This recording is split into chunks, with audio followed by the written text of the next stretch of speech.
সৰু কালতেই ভাগৱত ধৰ্ম প্ৰদান কৰিব লাগে, সৰু কালতেই ধৰ্ম ধাৰণ কৰিব দিব লাগে। তেতিয়াহ'লে কি হ'ব? অন্তত বেলেগ নিশিকিলেও আচৰণটো শিকিব, যিটো তেওঁৰ জীৱনৰ অতি প্ৰয়োজন।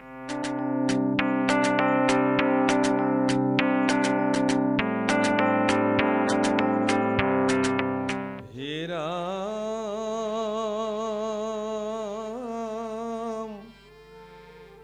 কৈত পৰে নৰতনু তাৰো নাহি থিতি,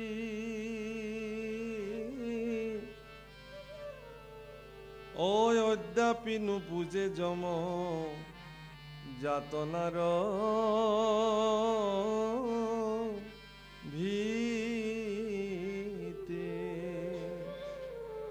এই শৰীৰটো আজি আছে কাইলৈ নাই, কেতিয়া ক'ত পৰে কোনেও নাজানে। তাৰপিছতো আমি ভাবোঁ বেলেগ বেলেগ কথা। ৰাতিপুৱা সেইকাৰণে ঘৰৰ পৰা ওলাওঁতেই শৰীৰটো ভগৱানক সমৰ্পণ কৰি দি ওলাব লাগে, যে হে ভগৱান, এই শৰীৰটো তোমাকে প্ৰদান কৰিলোঁ, তুমি ইয়াক চাবা, মইতো নিমিত্ত মাত্ৰহে। তুমি মোৰ ভিতৰত বিদ্যমান হৈ আছা, তুমি মোক এনেকুৱা স্থানলৈ লৈ যাবা য'ত মোৰ কল্যাণ হয়, জগতৰ কল্যাণ।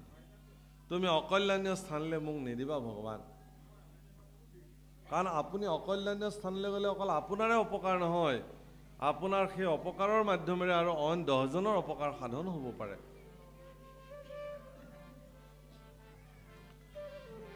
আৰ যায় আজিকালি কৰি আয়ু নিৰন্তৰে, কৃষ্ণৰ চৰণে লৈও শৰণ সত্তৰে। আজিকালিকে আয়ুসবিলাক গৈ আছে, গতিকে আপুনি সত্তৰে কৃষ্ণৰ চৰণত শৰণ গ্ৰহণ কৰক। শৰণ মানে কি তেতিয়াহ'লে? শৰণ মানে এই যে এজন শৰণাচাৰ্য মাতি আনিব লাগে, গুৱা পাণ অৰিহণা দিব লাগে, দি আঁঠু ল'ব লাগে, দণ্ডবোধ কৰিব লাগে, শৰণাচাৰ্যই যি ক'ব এইখিনিকে হ'ল, তাৰপিছত শৰণ আজিৰ পৰা হৈ গ'ল, শৰণৰ লেভেলটো লাগি গ'ল, গতিকে আপোনাৰ আৰু বেলেগ কাম নাই আৰু, নহয়নে? নে আছে? আছে নহয়? বাপে আছে বুলি কৈছে, হয় আছে। আমি মানে কি, শৰণ লৈছেনে আপুনি? আপুনি যে প্ৰসাদ বিলাবলৈ আহিছে, শৰণ লৈছেনে? বোলে মোৰ কাহানি বাতে লোৱা আছে নহয়, লৈ থোৱা আছে, গতিকে লৈ আমি থৈ দিওঁ শৰণ, তাক প্ৰয়োগ কৰাৰ প্ৰশ্ন আহি নপৰে। আৰু যিবিলাকে প্ৰয়োগ কৰি আছে তেওঁলোকেও এইটো এটা লেঠা বুলি ভাবিছে। আকৌ বাপ আপুনি অকণ বহকচোন, মই লেঠাটো মাৰি থৈ আহোঁ, পুৱাৰ লেঠাটো, গধূলিৰ লেঠাটো। কি লেঠা মাৰিবলৈ যায়? মই এদিন এটাক ধমকি দি সুধিলোঁ, কি লেঠা মাৰিবলৈ যায়? এই গুৰু সেৱা কৰি। এইটো লেঠা নেকি আপোনাৰ জীৱন? কোন শৰণাচাৰ্যই আপোনাক শৰণ দিছিলে? দিয়ক, নাম্বাৰটো দিয়ক, কথা পাতি। এই লেঠা দি থৈ গ'ল আপোনাক জীৱনত। যন্ত্ৰণা, আহা হা, কি গধূলি গুৰু সেৱা কৰিব লাগে, ৰাতিপুৱা গুৰু সেৱা কৰিব লাগে। একদম কি যে পালাত পৰিলোঁ। মইতো নলওঁৱে, বৰডেকা জোৰ জবস্তি মোক এইখন লেঠা চপাই দি থ'ল। এয়া হ'ল মানুহৰ কথা। তাৰমানে কি, তেওঁ অন্তঃকৰণে শৰণ বুজি পোৱা নাই। শৰণ শব্দৰ অৰ্থ হ'ল আশ্ৰয়। বুজি লওক, লোৱাসকলেও বুজক, নোলোৱাসকলেও বুজক। শৰণ মানে আশ্ৰয়। এই ভৱ গহন বন আতি মোহ পাশে চন্ন, এই ভৱ গহন বন আতি মোহ পাশে চন্ন। এই ভৱ গহন বন আতি মোহে পাশে চন্ন, তাহে হামু হৰিণ বেঢ়ায়। ফন্দিলো মায়াৰ পাশে কাল ব্যাধে ধায়া আখে, কাম ক্ৰোধ কুত্তা খেদি খায়। আমাক প্ৰত্যেকটো জীৱকে এই সংসাৰ অৰণ্যত এটি হৰিণৰ লগত তুলনা কৰিছে। প্ৰভু অকল 3টা বস্তু আছে পৃথিৱীত, তেওঁলোক অকাৰণে বৈৰী মৃগ মীন সাধুনৰ ই তিনি অকাৰণে বৈৰী মাছবিলাক অকাৰণে বৈৰী মৎস্যজীৱীসকলে অকাৰণতে মাছ যিমান আছে মাছ মৰা সঁজুলি তেওঁলোকৰ তাতকৈ বেছি আছে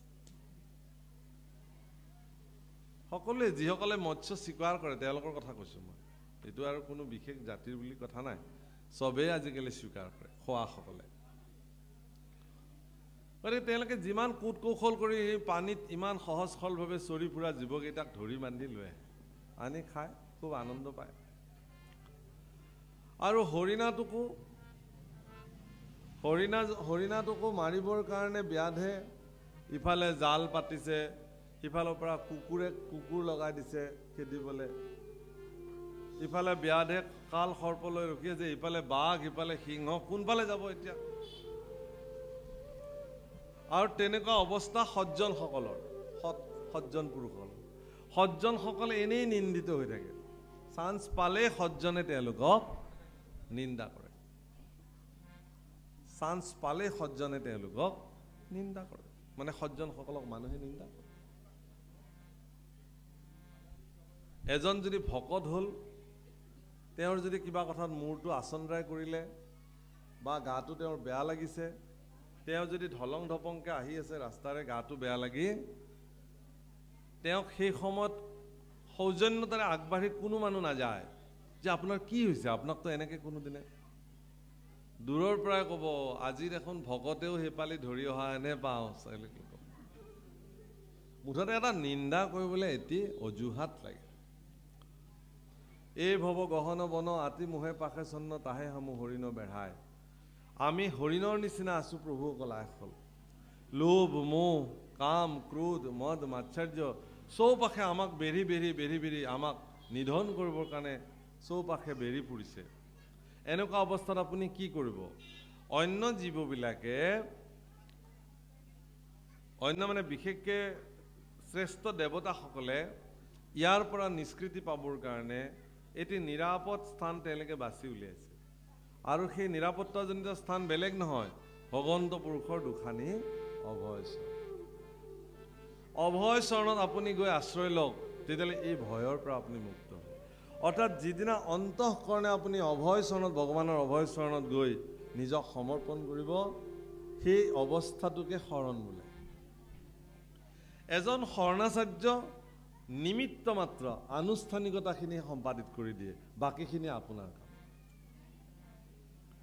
শৰণ কেনেকৈ প্ৰৱৰ্তাই নিব গোটেই জীৱন সেইটো আপোনাৰ দায়িত্ব তাত শৰণাচাৰ্য বা সত্ৰাধিকাৰ বা গোসাঁইশ্বৰসকলৰ বিশেষ দায়িত্ব আৰু নাই আপোনাৰ আপুনি চলাব এই শৰণ প্ৰক্ৰিয়াত তিনিটা বস্তু প্ৰদান কৰা হয় কায় মন আৰু বাক্য শৰীৰটোক দিয়া হয় মন দিয়া হয় আৰু বাক্য দিয়া হয় মনটো অতি চঞ্চল ইমান চঞ্চল যে ইয়াক বান্ধি ৰখাটোৱেই বহুত টান কাম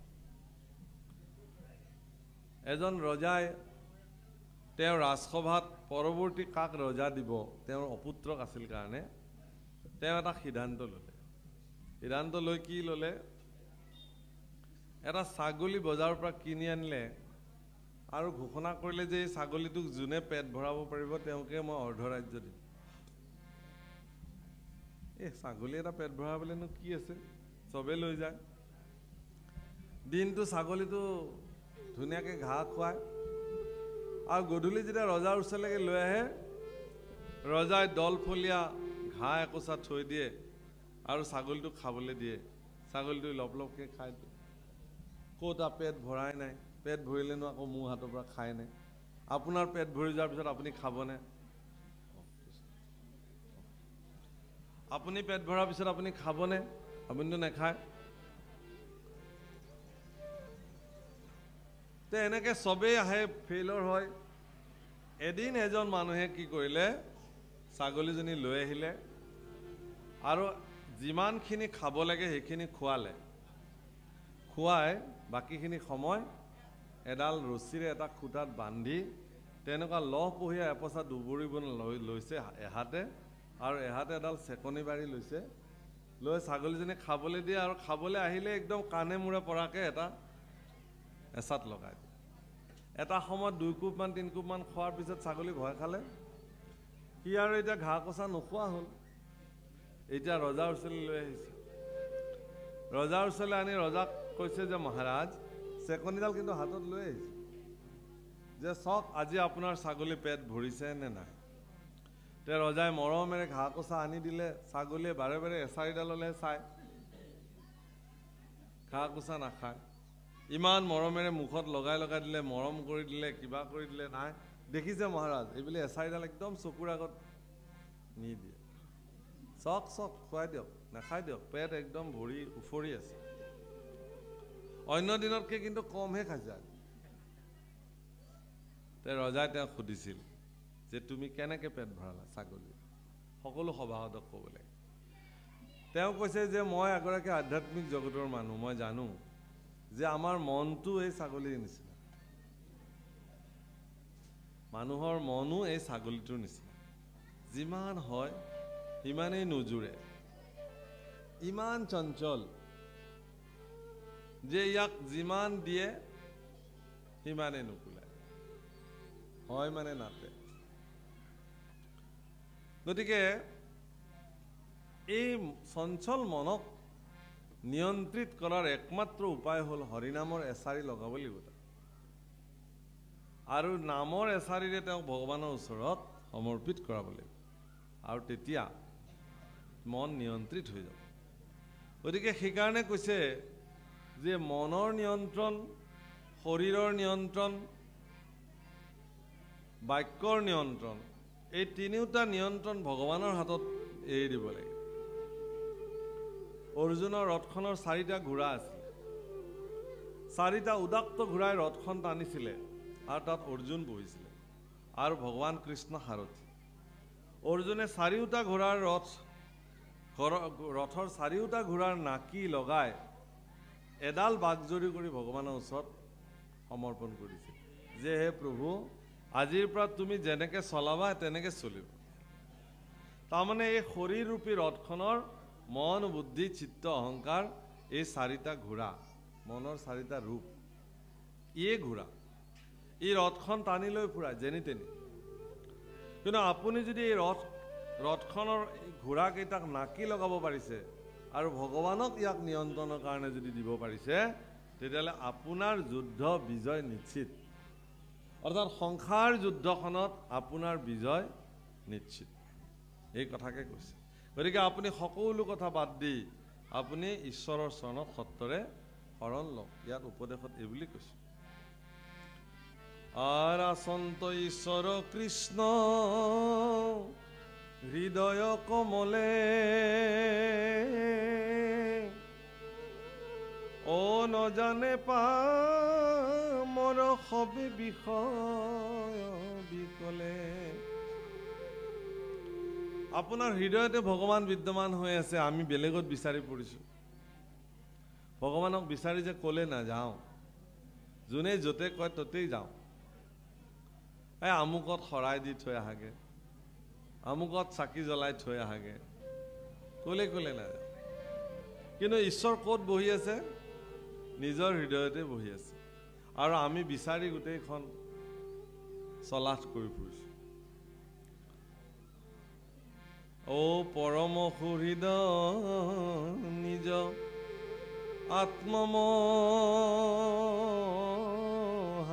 আত্মমহাহৰি, অধোগতি যায় লোক তাংকয় নাদৰি, আৰ হেন জানি হুয়ো নৰ কৃষ্ণত সন্মুখ, পাশৰাকী মতে যম যাতনাৰ দুখ। পৰম সুহৃদ নিজ আত্মমহাহৰি, আপোনাৰ আত্মাই আপোনাৰ কাৰণে পৰম সুহৃদ। এই আত্মাক চিনি নাপায় আমিবিলাকে অধোগতি যাওঁ। আত্মতত্ত্ব উপলব্ধি নকৰি, আত্মাক চিনা মানে নিজক চিনা। আপুনি বেলেগক আমি বেলেগক বিচাৰ কৰিবলৈ বহুত জানো, আমুক এনেকুৱা তেনেকুৱা তেনেকুৱা তেনেকুৱা, কিন্তু নিজক বিশ্লেষণ কৰিবলৈ টান। সেইকাৰণে কৈছে যে নিজৰ ভিতৰতে আত্ম ঈশ্বৰ বহি আছে। সেইকাৰণে আত্ম ঈশ্বৰক লাগ প্ৰত্যক্ষ সততে পায়, নপায় জানা তাংক অবিদ্যাত। অবিদ্যা নাখিলে লাগ কৃষ্ণক পায় জন কণ্ঠলগ্ন বস্তুক সাক্ষাৎ। আপুনি অবিদ্যাজনিত কাৰণত আপুনি আত্মতত্ত্ব উপলব্ধি কৰিব নোৱাৰে। অবিদ্যা মানে মায়া। অবিদ্যা, মায়াৰ আন এটা নাম অবিদ্যা। অবিদ্যা নাশ যিদিনাখন হ'ব, মায়া যিদিনাখন বিনাশ হ'ব, সিদিনাখনহে আপোনাৰ জীৱনত ঈশ্বৰক প্ৰাপ্তি হ'ব। আপোনালোকে অষ্টবক্ৰ বুলি এগৰাকী ঋষিৰ নাম শুনিছেনে? অষ্টবক্ৰ পৰম প্ৰসিদ্ধ ঋষি আছিলে, প্ৰভুসকল। মই ক'লোঁ আপোনালোক ইমান আত্মতত্ত্ব বিশাৰদ আছিল, মানে ভাবিব নোৱাৰে যাক আপুনি। সেই অষ্টবক্ৰ এদিন মানে মহাৰাজ জনকৰ ৰাজসভালৈকে বক্তা হৈ আহিল, ভাগৱত বক্তা আছিলে। আৰু আজি যেনেকৈ ইয়াত বিশাল সভা আপোনালোকে আয়োজন কৰিছে, মহাৰাজ জনকৰ ৰাজসভাটো এনেকৈ বিশাল ধৰ্মসভা আয়োজন হৈছে, বিশাল, ইয়াতকৈ বহু গুণ ডাঙৰ, একদম ইমূৰ সিমূৰ মানুহ নেদেখি। আৰু সভা মণ্ডপ একদম ভৰপূৰ হৈ আছে শ্ৰোতা। এতিয়া অষ্টবক্ৰ আহিলে যথাসময়। অষ্টবক্ৰক ৩-৪জন মানে দাঙি অনাৰ নিচিনাকৈ আনিছে, কাৰণ অষ্টবক্ৰই ভালকৈ খোজ কাঢ়িব নোৱাৰে। তেওঁৰ শৰীৰৰ 8টা ভাঁজ আছিল, সেইকাৰণে তেওঁ অষ্টবক্ৰ। ভালকৈ বহিবও নোৱাৰে, ভালকৈ থিয় হ'বও নোৱাৰে ইত্যাদি। য'ত অষ্টবক্ৰক বহিবলৈ দিয়া হ'ল, তাত পূৰ্ব পৰিকল্পিতভাৱে এটি বাঁহৰ খুঁটা ৰাখিছে, স্তম্ভ এটা, যাতে অষ্টবক্ৰই তাত এনেকৈ ধৰি কোনোমতে থিয় হৈ মানুহক কথাখিনি ক'ব পাৰে, নহ'লে তেওঁ হালি হালি যায়। গতিকে খুঁটাটো পাই অষ্টবক্ৰই একদম কটমটাই খুঁটাটোক এনেকৈ ধৰি ল'লে, ধৰি লৈ পেলাই এনেকৈ মানুহৰ ফালে চাই আছে।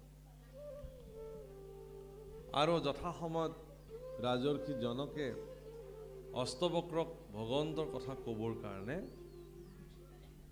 অনুৰোধ কৰিলে, ভগৱত কথা ক'বৰ কাৰণে। অষ্টবক্ৰই কি বুলি ক'লে? সকলোকে আচৰিত কৰি ক'লে, বোলে মইতো এতিয়া একো ভাগৱত কথা ক'ব নোৱাৰিম আপোনালোকক। বোলে কেলে? বোলে এই খুঁটাটোৱে মোক বৰ বেয়াকৈ ধৰি থাকিলে নহয়। কি বুলি কৈছে? খুঁটাটোৱে মোক ধৰি থাকিলে, গতিকে মই এতিয়া ভাগৱত কথা ক'ব নোৱাৰিম। গতিকে আপোনালোকে অলপ অপেক্ষা কৰিব লাগিব, খুঁটাটোৱে যেতিয়ালৈকে মোক এৰি নিদিয়ে তেতিয়ালৈকে মই ভাগৱত কথা ক'ব নোৱাৰিম। আৰু এই বুলি যিমান পাৰে কটমটকৈ খুঁটাটো ধৰি থাকিলে। মানুহৰ মনত প্ৰশ্ন হ'ল যে বছৰে ইমান পণ্ডিত লোকবিলাক আহে, এইবাৰনো এইজন কি পণ্ডিত লৈ আহিলে মহাৰাজে? দেখিবলৈতো একো ভালেই নহয়, 8টামান ভাঁজ, আকৌ তাতো বহি পেলাই ক'ব লাগিছে বোলে খুঁটাটোৱে বোলে তেওঁক যেতিয়ালৈ এৰি নিদিয়ে। এতিয়া কোনকালে তেওঁক খুঁটাটোৱে এৰি দিয়ে? তাতকৈ ডাঙৰ কথা হ'ল কি, খুঁটাটোৱে তেওঁক ধৰাই নাই, তেওঁহে ধৰি আছে খুঁটাটো। বোলে এইবোৰ জগতৰ মিছা কথা কৈ এওঁ পাল মাৰিব খুজিছে, এওঁ কৃষ্ণ কথা নাজানে, ক'বও নোৱাৰে, আমি ইয়াৰ পৰা যোৱাই। এই বুলি এজন দুজনকৈ সেই বিশাল সভা মণ্ডপ খালী হৈ গ'ল। এজনো মানুহ থাকিল কোন? অষ্টবক্ৰ আৰু মহাৰাজ জনক। জনকে সুধিলে যে হে গুৰুদেৱ, তুমি বাৰু কিয় এনেকুৱা কথা ক'লা? এই বিশাল সভা মণ্ডপ খালী হৈ গ'ল, চবেই ইমান আগ্ৰহেৰে কৃষ্ণ কথা শুনিবলৈ আহিছিলে, তুমি এতিয়া সকলোকে নিৰাশ কৰি পেলালা। তেতিয়া ক'লে বোলে,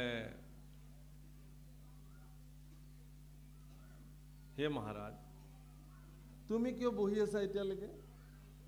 বোলে মই এইটো কথা জানিবলৈ বহি আছো যে তুমি কিয় মিছা কথা এটা ক'লা যে খুঁটাটোক তুমি ধৰি আছা, অথচ তুমি কৈছা খুঁটাটোৱে তোমাক ধৰি থকা বুলি। আৰু তোমাৰ নিচিনা এগৰাকী বেদজ্ঞ আৰু বিজ্ঞ পুৰুষে কেতিয়াও মিছা কথা ক'ব নোৱাৰা, সেইকাৰণে মই ৰৈ আছো। তেতিয়াহ'লে বহা, মই কওঁ এতিয়া। কি ক'বা? বোলে ভগৱত কথা ক'ম। বোলে কোনো নাই যে, নাথাকক। মানুহ কিয় লাগে? মই আচলতে যিদিনাখন তোমাৰ ৰাজসভালৈ আহিম বুলি সিদ্ধান্ত লৈছিলোঁ, সিদিনাখনৰ পৰা মই নিৰ্ণয় লৈছিলোঁ যে মই তোমাৰ ৰাজসভাত গৈ, ধৰ্মসভাত গৈ মই মায়া তত্ত্ব সম্পৰ্কে বিশ্লেষণ কৰিম। মায়া তত্ত্ব, ইয়াত যিটো কোৱা হৈছে মায়া। তো মায়া তত্ত্ব বিশ্লেষণ কেনেকৈ কৰিব তেওঁ কৈছে যে অবস্তুক দেখান্ত বস্তুক আৱৰি এহিটো মোহৰ মায়া জানা নিশ্চয়। মায়াই সদায় যিটো সঁচা সেইটোক ঢাকি মিছাটোক দেখুৱায়। খুটাটোক মই ধৰি আছোঁ, এইটো সঁচা কথা, সকলোৱে দেখিছে, কিন্তু ইয়াক মায়াৰ প্ৰভাৱেৰে কেনেকৈ মিছা কৰিব পাৰি সেই প্ৰমাণটো দিবৰ কাৰণেহে মই কথাটো কৈছোঁ যে খুটাটোক মই ধৰি থকা নাই, মোকহে ধৰি আছে। কিন্তু যি দেখিলোঁ তোমাৰ সভাসদবিলাক দেখোন কৃষ্ণ কথা বুজিও নাপায়, কোনো সঁহাৰিও নাই, তেওঁলোক সেইকাৰণে গুচি গ'ল। আচলতে এইবিলাক কৃষ্ণ কথা শুনা শ্ৰোতা তোমাৰ ইয়াত এজনো নাই। এইবিলাক চব ভোজ খাবলৈ আহিছে তোমাৰ। তুমি ৰজাই ধৰ্মসভা পাতিছা, ভোজৰো আয়োজন কৰিছা, মেলা পাতিছে, মানুহে বয় বস্তু কৰি কিনিব, বজাৰ কৰিব, ঘূৰিব ফুৰিব, তাৰ মাজতে এবাৰ সভাত দেখা দিব পাক মাৰি, আৰু গৈ খাব আৰু ঘৰলৈ গুচি যাব। গতিকে বছৰে বছৰে যে তুমি এইখন ধৰ্মসভা পাতি আছা, এইখন মিছাতে পাতি আছা, এইবিলাকৰ একো অস্তিত্ব। ইয়াত অন্তঃকৰণে কোনে কৃষ্ণ কথা শুনিবলৈ চব গুচি গ'ল।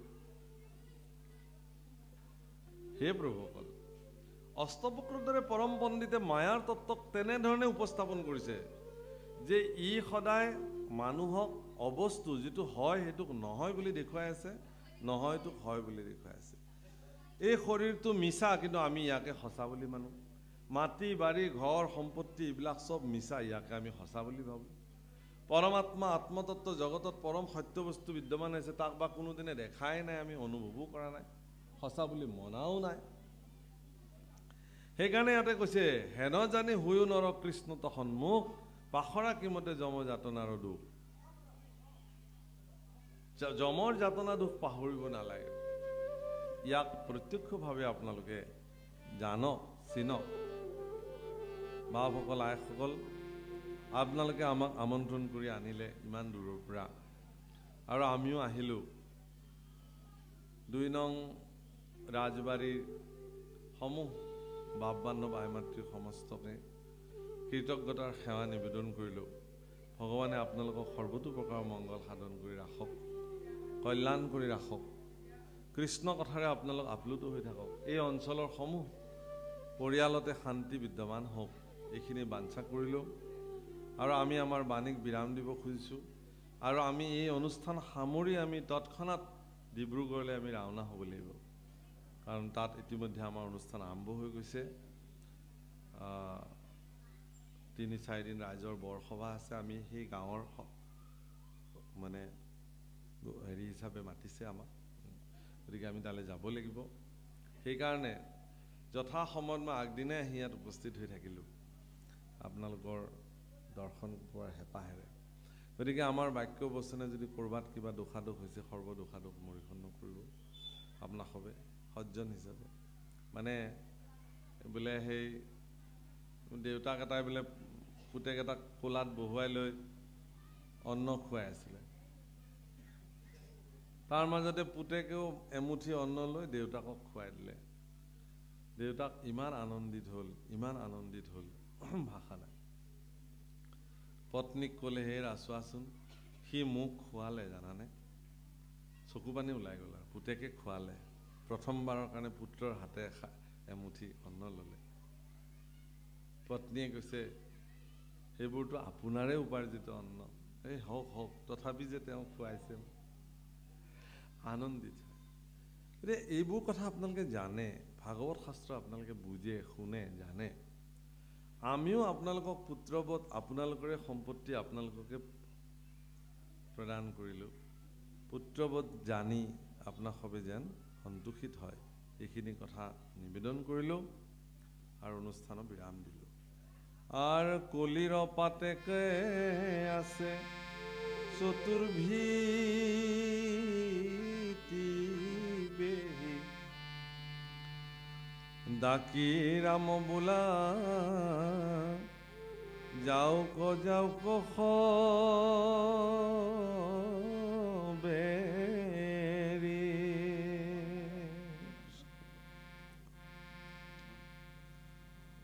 আৰ ডাকি ৰাম ৰাম বোলা যাওক